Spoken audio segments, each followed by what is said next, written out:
నూతన క్రియను చేయుచున్నానని నీవు సెలవీయగా నా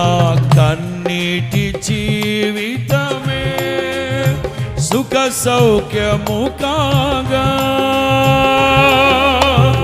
నూతన క్రియను చేయుచున్నానని నీవు సెలవీయగా నా అవును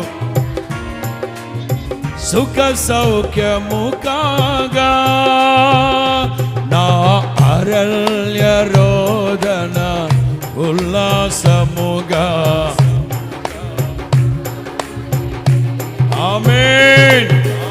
అరణ్య రోదన ఉల్లాసముగా